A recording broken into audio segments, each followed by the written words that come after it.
Selamat datang di Pokpi, Podcast Komunikasi Penyiaran Islam. Tempat di mana kita akan berbincang tentang segala hal yang menarik, menginspirasi, dan tentunya seru.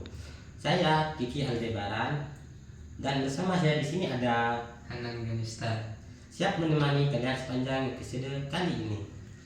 Ya, betul sekali. Kiki Aldebaran. Di podcast kali ini kita akan membahas tentang kemiskinan merupakan masalah bagi teman-teman di pendidikan, tapi jangan jadikan kemiskinan itu suatu alasan tidak berpendidikan. Nah, tema kali ini bakal kita bahas yang mana tema ini tidak kalah serunya dengan tema-tema yang lain. Jadi tetap stay ya, karena obrolan kita kali ini gak kalah menariknya. Nah, oke, langsung kita tanyakan kepada host kita yang akan memberikan kita sedikit pengetahuan tentang menjelaskan tema-tema kita kali ini. Karena beliau ini ya suatu mahasiswa sekaligus di samping beliau itu mahasiswa juga seorang pengusaha yang mana mengimbangi karirnya di bidang pendidikan. Nah, saya dengar Mas ini bukan usaha. Nah, sekaligus seorang mahasiswa ya. Siapa yang melatar belakangi Anda kok bisa usaha sekaligus menjadi mahasiswa? Bukannya tinggal menunggu kiriman dari orang tua kayak teman-teman yang lain itu. Gimana Mas? Awal mulanya kok bisa seperti itu?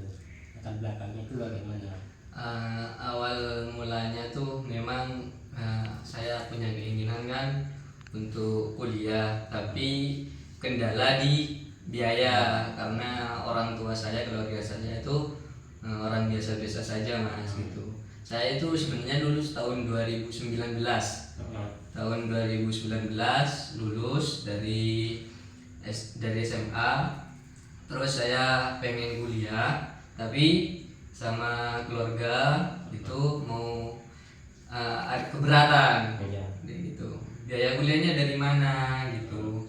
Jadi saya juga mikir, kasihan orang tua kan, kuliah pasti biayanya banyak gitu kan. Jadi saya nggak kuliah waktu itu. Tapi keinginan saya untuk kuliah itu masih ada Mas.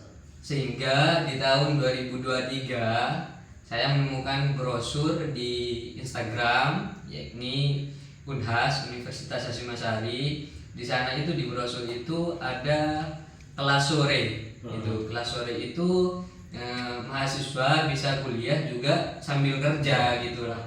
Kemudian saya tertarik, oh ini nanti saya bisa cari penghasilan sendiri gitu untuk membiayai kuliah saya gitu.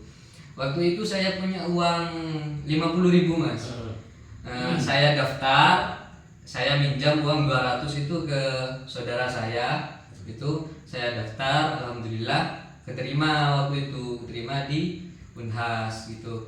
Dan untuk daftar ulang mahasiswa itu kan harus daftar ulang.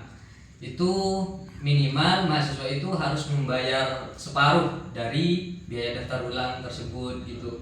Jadi saya terpaksa ngomong kepada orang tua gitu, tolong saya butuh uang gitu, saya mau kuliah gitu. Mau kuliah di mana katanya kan? Mau kuliah di Jombang di Universitas Hasyim Asy'ari Tebuireng gitu kan. Kagetlah orang tua saya, soalnya saya udah sudah daftar keterima, tinggal biaya daftar ulang saja gitu. Agak kaget orang tua saya sama keluarga saya itu nggak setuju gitu, tetap nggak setuju karena memang kendala biaya. Tapi saya itu nekat Mas, soal biaya nanti saya tanggung belakangan, biar saya cari sendiri, cari solusi sendiri gitu. Soalnya saya ambil kelas karyawan juga, nanti bisa kerja sambil kuliah juga gitu kan. Terus pada akhirnya itu sama orang tua saya tuh dicarilah pinjaman ke tetangga. Waktu itu orang tua saya tuh minjam 5 juta, dikasihlah ke saya gitu 5 juta itu. Tapi saya bilang ke orang tua, ini saya pinjam gitu kan, 5 juta saya pinjam, nggak dikasih cuma-cuma, nanti saya kalau ada uang, kalau punya uang saya kembalikan gitu.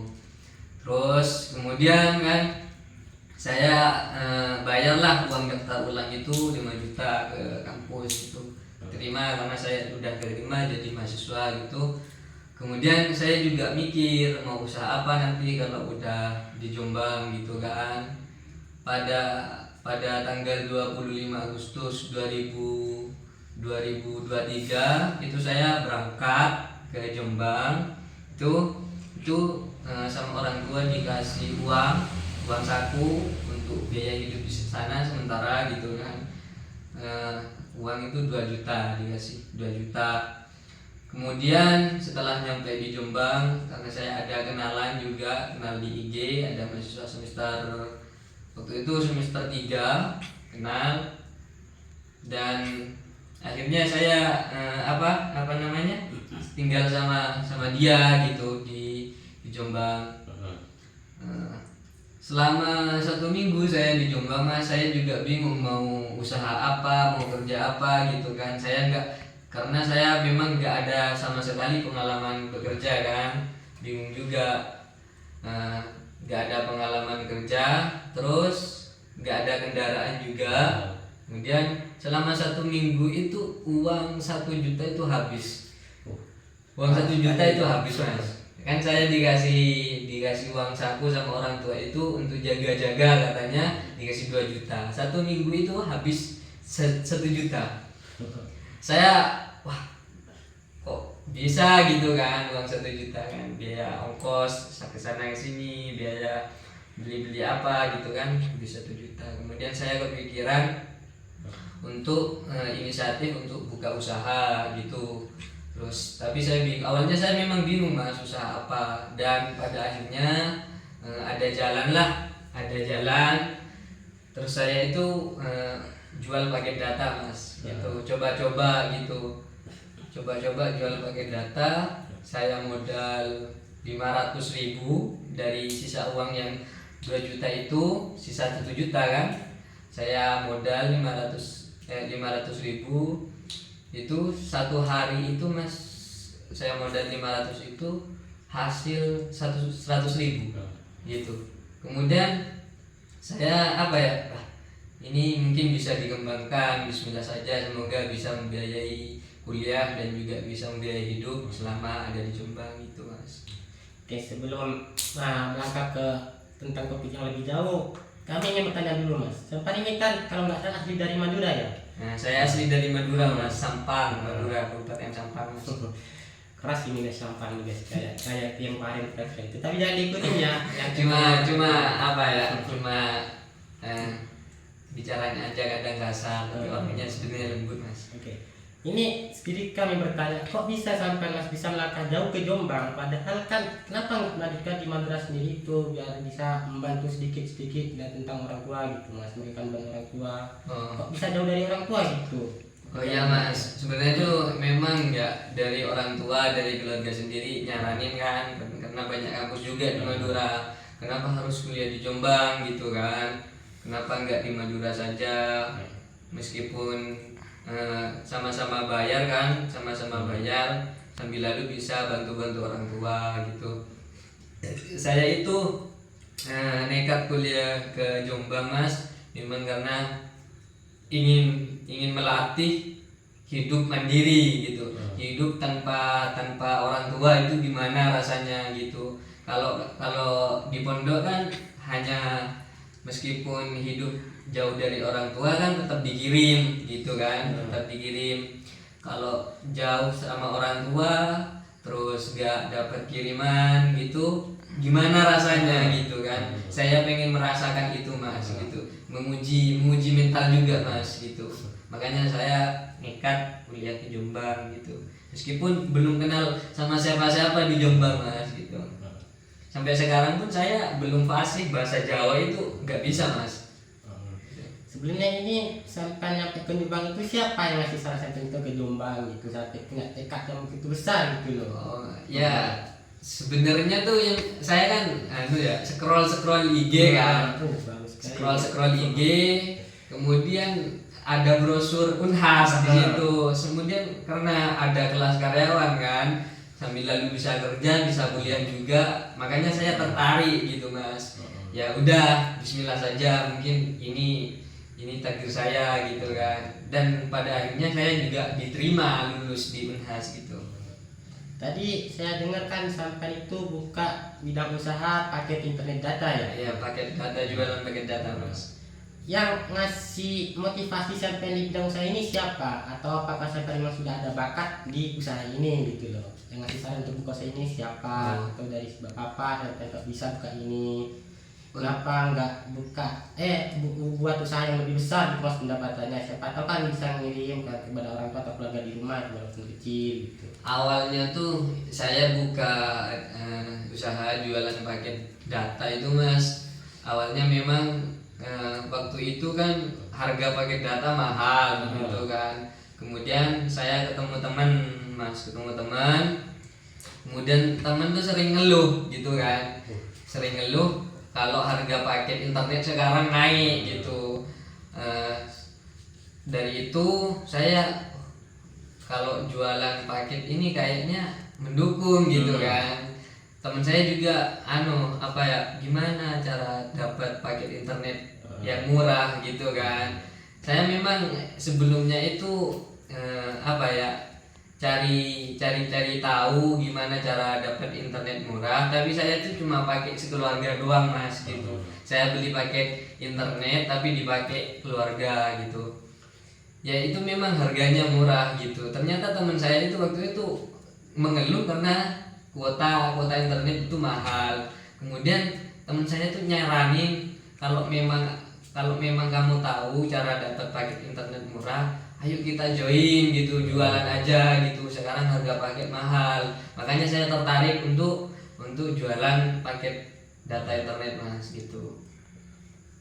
Nah, dari usaha yang sampean geluti pada kali ini ya, yang sampean lakukan saat ini sambil sekaligus kuliah, itu apa tantangan terbesar Anda dalam usaha ini, ataupun risiko apa yang Anda alami atau Anda dapatkan itu, entah dari teman-teman ataupun dari Anda sendiri gitu. Tantangannya terbesar apa gitu? Untuk tantangan terbesar memang kan kalau orang jualan itu kadang sepi ya mas, kadang rame gitu kan. Kan kalau sistem saya jualan paket internet itu mas, kalau semisal saya hari ini modal 500.000 dibuat top up, itu harus laku semua mas gitu, harus laku hari ini juga gitu. Semisal saya top up 500.000 gitu kan, itu kalau 500.000 itu biasanya dijual itu hasil sekitar 100.000 seperti saya yang bicarakan tadi, dan itu harus laku semua. Ya kendala saya itu awalnya memang dari sepinya pelanggan, nggak ada pelanggan karena memang saya awal-awal kan nggak ada yang tahu kalau saya jualan pakai data internet gitu. Itu tantangan terbesar mas gitu. Kemudian juga pas sistem error gitu, itu juga masalah bagi saya gitu. Ketika sistem sudah error, ya nggak bisa ngisi paket, otomatis nggak bisa. Meskipun ada orang yang mau beli itu nggak bisa. Itu kendalanya mas gitu. Ya mungkin dari teman-teman ya, kalau ada teman yang berbisnis atau berusaha ini paling kepo atau paling ingin tahu itu paling tentang gaji mas, atau tentang pendapatan gitu. Mungkin sampai ini dari sekian lamanya buka usaha ini udah apa yang Anda hasilkan dari paket usaha ini? Mungkin bisa dijelaskan sedikit gitu. Awal-awal untuk bulan-bulan pertama mas, karena memang pelanggan saya sedikit, saya itu buka usaha itu dari bulan Agustus saya mulai, dan tepat tanggal 25, ingat betul tanggal 25 itu tepat hari ulang tahun saya juga. Mungkin itu spesialnya itu mungkin mas. Untuk bulan pertama itu saya hasil untuk usaha saya itu dari 500.000, kemudian bulan berikutnya nambah lagi omset jadi 1 juta. Bulan selanjutnya karena banyak pelanggan lagi nambah lagi 500.000, omset jadi 1,5 juta. Dan kalau sekarang karena pelanggan banyak, pelanggan saya itu dalam 1 bulan yang konsumen yang beli saya itu sekitar 300 orang. Itu selama 1 bulan itu berkisaran saya omset sekarang 3 jutaan. Mantap nih guys. Ini perlu dicontoh ya. Jadi untuk buka usaha atau apapun itu jangan dilihat dari usaha kecil atau enggaknya, tapi dari pengalaman atau seberapa mampu Anda menekuni di usaha gitu. Mungkin tidak banyak-banyak yang bisa kami kilas dari tema kali ini. Langsung kami kembalikan lagi kepada pemateri kita atau tamu kita yang sudah menyampaikan tentang usahanya, karirnya, telah memberikan penyampaian yang sudah dialami oleh beliau.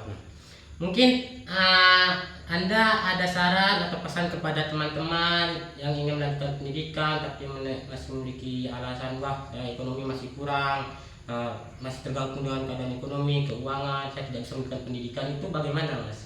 Untuk saran ya, untuk saran supaya tetap apa ya, bisa meskipun ekonomi kita rendah atau biaya hidup kita itu sulit, tapi untuk pendidikan itu harus diutamakan karena pendidikan itu terpenting.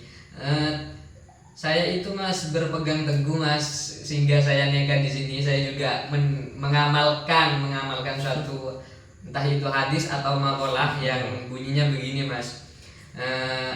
Man talabal ilmah takaffalallahu birizki.